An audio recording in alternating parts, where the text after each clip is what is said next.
Dalam Bapa dan Putra Allah yang penuh kasih, suburkanlah hati kami, murnikanlah hati kami, sehingga kami dapat lebih menjalankan kehendak-Mu dan mengenal kehendak-Mu dalam diri kami. Terpujilah nama-Mu kini dan sepanjang segala masa. Amin. Saudaraku terkasih dalam Kristus, bacaan bila hari ini berpikir, merenungkan tentang sejauh mana kita tumbuh, sejauh mana kita berkembang, sejauh mana kita hidup sesuai dengan kehendak Tuhan. Pertanyaan ini harus menjadi pertanyaan yang kritis bagi kita sebagai seorang beriman. Apakah memang cintaku kepada Tuhan dan cintaku kepada sesama itu semakin kuat dan tumbuh semakin besar? Apakah harapanku kepadanya semakin dalam atau tidak? Apakah imanku, penyerahan diriku, sikapku kepada rencana Tuhan dalam diriku sungguh-sungguh kuat atau tidak? Jadi ukurannya sejauh mana ketiga hal itu menjadi sesuatu yang menjadi serambu bagaimana mengukur hidup seseorang itu menjadi dalam gitu. Dan itu lewat peristiwa, lewat kejadian, lewat situasi, lewat keadaan yang boleh dikatakan kalau katakan pengalaman-pengalaman sakit, pengalaman-pengalaman penderitaan dan pengalaman-pengalaman yang berduka. Ya, karena pengalaman salib. Nah, kenapa saya katakan demikian? Jadi Yesus memberikan perumpamaan tentang benih yang ditanam. Dan apakah benih itu tumbuh, mengakar, berbuah, atau benih itu hanya semangat, boleh dikatakan hangat-hangat kayak ayam, hangat tetapi kemudian berhenti, stop, atau sama sekali tidak ada, atau sama sekali sebagai Katolik nominal, hanya sekedar namanya. Buah-buahnya tidak ada nampak. Buah-buah itu apa? Itu buah-buah dalam artian adalah energi positif yang kita miliki. Energi positif. Apa saja yang positif, yang baik, yang benar, yang jujur, yang tulus, yang encouraging, bukan discouraging semata, tapi encouraging, bersemangat, bergairah, bertumbuh, berpengharapan, beriman, lokasi, itu semua. Ada ketiga faktor itu yang selalu tumbuh berkembang. Ataukah justru energi negatif yang semakin tumbuh dan berkembang, semakin discouraging, kita menghina, mengejek, merendahkan, menuduh orang lain, dan hidup dan penuh dengan kesakitan energi negatif. Nah, ini ukurannya seperti itu. Ukurannya energi positif saya berkembang betul besar dalam berbagai macam hal, dalam ketiga aspek penting fundamental dalam iman, harapan dan kasih, atau justru yang discouraging, kita semakin menjauh dari Tuhan, semakin menjauh dari sesama.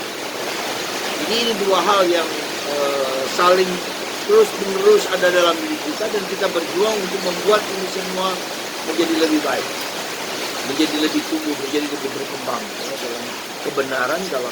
Nah, kalau kita kerucutkan lebih dalam, itu adalah suatu, katakanlah, suara hati manusia, lakukan yang baik dari yang jahat. Jadi ini, pada akhirnya ketika kita diciptakan oleh Tuhan, semua orang diberi karunia yang kita sebut kebebasan untuk memilih yang baik atau memilih yang jahat. Itulah suara hati. Ya.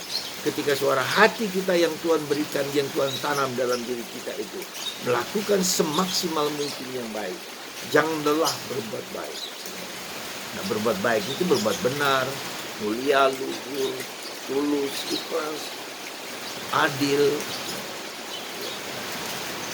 Nah, sambil itu di sisi lain kita menghindarkan yang jahat, menghindarkan yang jelek.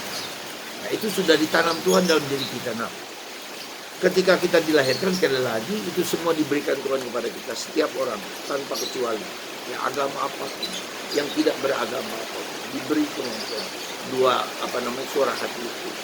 Sebagai orang Katolik, ya, kita diberi karunia yang lebih lagi, yang kita sebut diberi karunia Roh Kudus. Nah, Yesus dengan datang ke dunia menghancurkan kuasa dosa yang membawa manusia untuk taat kepada kegelapan, untuk tidak taat kepada yang baik. Ya, jadi itu si iblis itu yang menggoda manusia itu dihancurkan oleh Yesus dengan wafat, penderitaan dan kematian serta kebangkitan. Jadi inti yang membuat manusia jatuh dalam dosa itu dihancurkan, ya, maut itu dihancurkan. Nah, tidak hanya dihancurkan maut itu, tapi diberi karunia pribadi ketiga dari Allah, Bapa, Putra dan Roh Kudus. Roh Kudus itulah dalam kesatuan dengan Bapa dan Putra diberikan kepada kita supaya kita hanya bisa memilih yang baik itu, taat kepada Tuhan untuk menjalankan yang baik. Jadi itulah kerangka dan struktur dari karya keselamatan Tuhan bagi kita manusia. Karena itulah, saudaraku terkasih dalam Kristus, kita semua sebagai orang Katolik sangat bersyukur, berterima kasih supaya kita hanya bisa memilih yang baik, pohon yang baik ini, yaitu tubuh kita, dari kepala, seluruh tubuh kita, perasaan, pikiran, emosi kita, panca indera kita menjadi panca indera yang seluruhnya baik, dan itu akan menghasilkan buah yang baik di dalam. Semoga Anda dan saya berjuang, berusaha untuk menjadi pribadi yang baik, yang tulus, yang jujur dari kepala, dari pikiran, dari perasaan, dari kehendak, semua adalah harusan pohon-pohon hidup kita adalah pohon yang baik, pohon yang indah, pohon yang mulia. Kita kenal apa yang disebut dengan inner beauty, ya, keindahan yang batin, ya. Dan itu ya perjuangan kita, dan kita jangan lupa, ya, justru seringkali ada pergulatan batin dalam diri kita untuk berbuat yang tidak baik. Itu sebetulnya justru untuk memacu kita, untuk membuat kita untuk berani memilih yang baik, karena itu yang membuat kita bahagia, dan itu yang membuat kita tenteram, itu yang membuat kita diselamatkan oleh Tuhan dan mendapatkan keabadian. Nah, disitulah kita lihat peranan Yesus sebagai pribadi.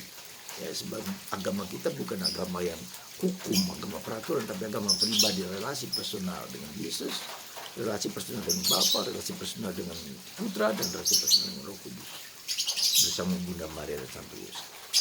Semoga Anda dan saya selalu mendambakan dan berusaha membuat relasi itu menjadi lebih baik, lebih dekat, lebih mesra. Tuhan mendekati Anda semua, Bapa, Putra, dan Roh Kudus. Amin.